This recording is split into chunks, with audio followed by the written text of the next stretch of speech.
जय श्री कृष्ण। आज म श्रीमद् भागवत 10वां स्कन्धको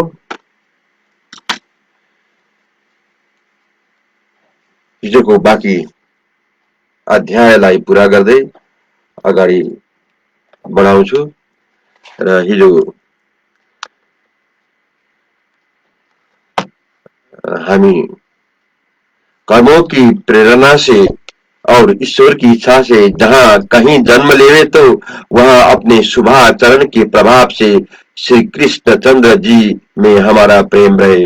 एक गोपिनी का कथन तक हमने श्रवण किया था। अब आज नंदादिक प्रबोध करी रथ चढ़ किन्ना पायान श्री उद्धव आनंद युत सुमिरत हरि भगवान। उद्धव फर्क नहीं बोलते हैं बड़ा। हे महाराज, इस प्रकार नंद आदि गोपों ने श्री कृष्ण भक्ति से उद्धव जी का सत्कार किया। तब उद्धव जी भी उनसे विदा हो श्री कृष्ण रक्षित मथुरापुरी में आया पहुंचे। श्री कृष्ण चंद्र जी को प्रणाम कर ब्रजवासियों की अत्यंत बढ़ी हुई भक्ति की विशेषता का वर्णन किया।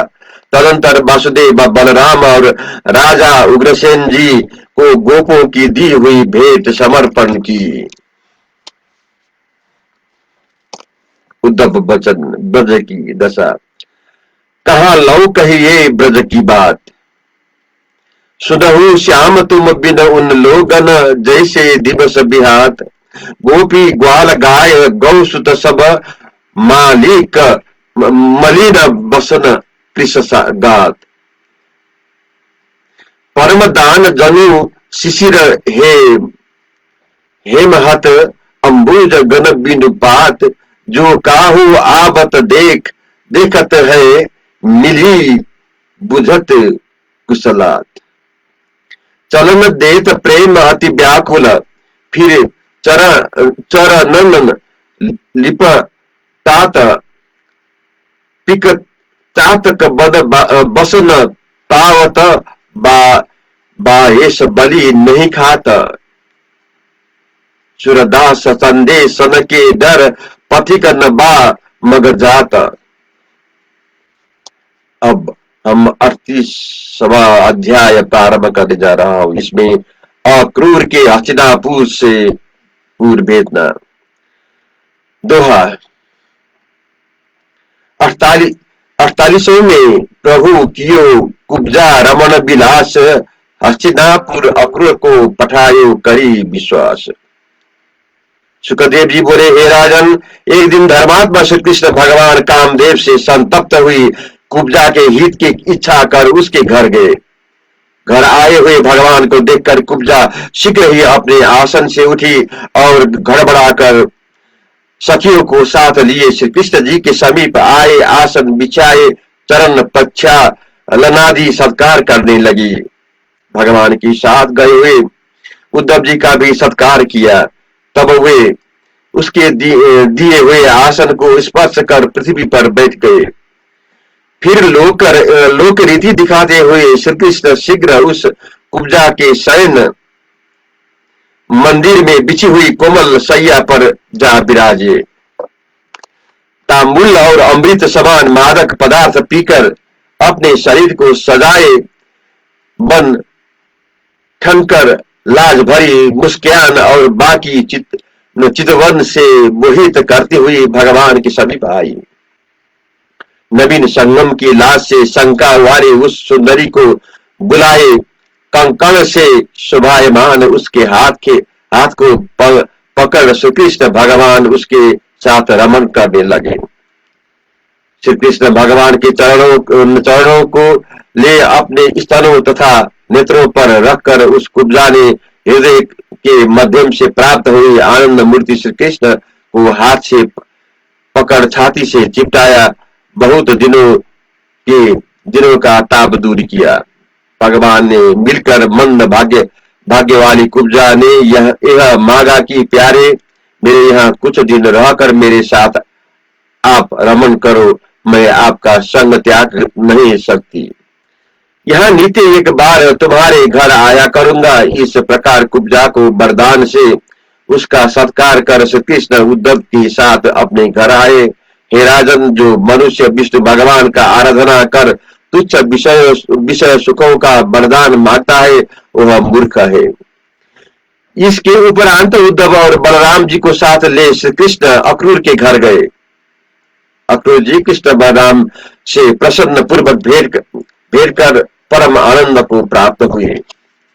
अक्रूर जी ने श्री कृष्ण बलराम से कहा, हे प्रभु, पापात्मा कंस अपने अनुचरों सहित मारा गया, बहुत अच्छा हुआ। आप ही ने इस कुल का उद्धार किया है। आप दोनों जगत के कारण, जगत रूप प्रधान पुरुष हो। आपके बिना न तो कारण है न कार्य है। हे नाथ, आज हमारे घर के बड़े भाग है, देह आदि में मोह रूपी रस्सी लिपट रही है, उसको आप शीघ्र छेदन करो।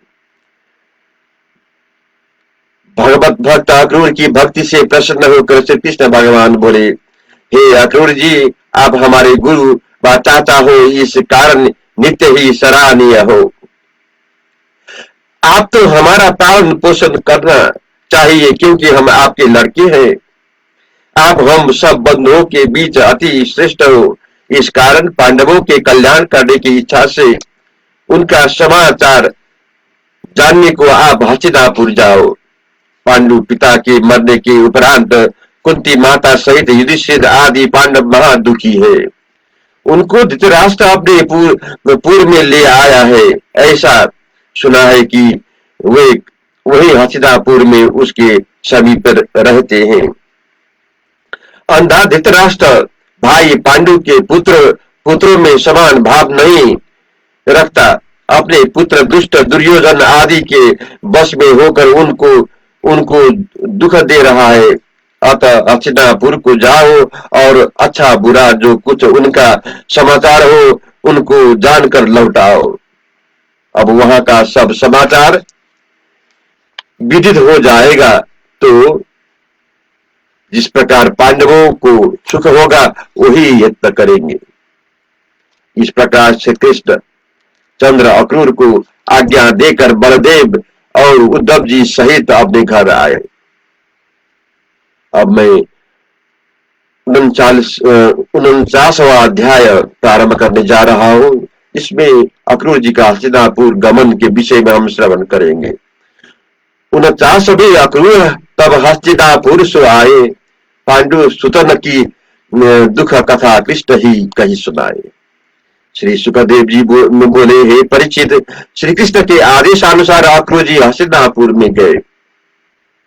वहां उन्होंने धृतराष्ट्र और भीष्म पितामह विदुर जी कुंती आदि को देखा। अक्रूर जी सब बंधुओं के साथ यथा योग्य मिले। तब लोग अपने सुहृदय जनों की कुशल वार्ता अक्रूर जी से पूछने लगे। तदंतर पांडवों के पराक्रम, शास्त्र आदि के निपुणता, विनय आदि श्रेष्ठ गुण, प्रजा का स्नेह, सब बातों को न सहन कर धृतराष्ट्र पुत्र दुर्योधन आदि को जो कुछ आगे करने की इच्छा थी उसको, और दुर्योधन आदि ने जो विषय दिया था वो अन्य भी जो कुछ अन्याय किया था, सो संपूर्ण वार्ता विदुर जी ने अक्रूर जी से कही। अपने भाई अक्रूर को आया देख कुंती उसके समीप आया, जन्मभूमि का स्मरण कर नेत्रों से आंसू बहाती हुई यह कहने लगी, सौम्य, हमारे माता पिता क्या कभी हमारी याद करते हैं? हमारे भाई वसुदेव के पुत्र श्री कृष्ण और बलराम जी अपनी फूफी के पुत्रों की क्या कभी सुध करते हैं? मैं तो इन शत्रुओं के बीच में पड़ी हुई इस प्रकार सोच करती रहती हूँ जैसे व्याघ्रों के बीच में हिरण्य घिर जाती है। क्या कृष्ण बलराम मुझको और मेरे पिताहीन मेरे बालकों को अपने वचनों से धीरज देंगे? कुंती इस प्रकार कहकर श्री कृष्ण की स्तुति कर रोने लगी। हे कृष्ण, हे विश्वात्मन, बालकों सहित मैं आपकी शरण आई हूं, रक्षा करो। अक्रूर जी और विदुर जी कुंती को समझाने लगे कि तुम्हारे पुत्र धर्म, वायु, इंद्र आदि के अंश के से उत्पन्न हुए हैं, तुम इतना शोक क्यों करती हो? इस प्रकार पुत्रों की उत्पत्ति के हेतु से कुंती को बारंबार धीरज दिया। गमन करते समय अक्रूर जी अपने पुत्रों में प्रेम और भतीजों में विषमता करने वाले राजा धृतराष्ट्र की सभा में गए और सूर्योदय के बीच बैठकर जो वचन कृष्ण और बलराम जी ने कहे थे वह कहने लगे। हे धृतराष्ट्र, पांडु के मरण पश्चात उनके पुत्रों को गद्दी का अधिकार था। आपको गद्दी छीन लेना उचित नहीं। ऐसे विषम भाव से वार्तालाप करोगे तो लोक में निंदा होगी और अंत समय नरकगामी होंगे। पांडवों और अपने पुत्रों में समान भाव रखो। संसार को स्वप्न समान जान बुद्धि से मन को अपने वश में करके शांत करो और समदर्शी हो जाओ। यह सुन धृतराष्ट्र बोले, अक्रूर जी, तुमने जो कल्याणकारी वचन कहे उनको सुनकर हमारा मन तृप्त नहीं हुआ। जैसे अमृत पान करने से मनुष्य तृप्त नहीं होता है, तो भी तुम्हारी सत्यवाणी पुत्रों को प्रीति के कारण मेरे चित्त में स्थिर नहीं होती। ईश्वर की इच्छा के विरुद्ध कुछ नहीं होता। फिर अक्रूर जी धृतराष्ट्र का अभिप्राय जान बंधुजनों से आज्ञा लेकर वहां से लौट मथुरापुरी आए। और उसकी कही हुई सब बातों का अभिप्राय श्री कृष्ण बलराम जी से कह सुनाया। जय श्री कृष्ण।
जय श्री कृष्ण।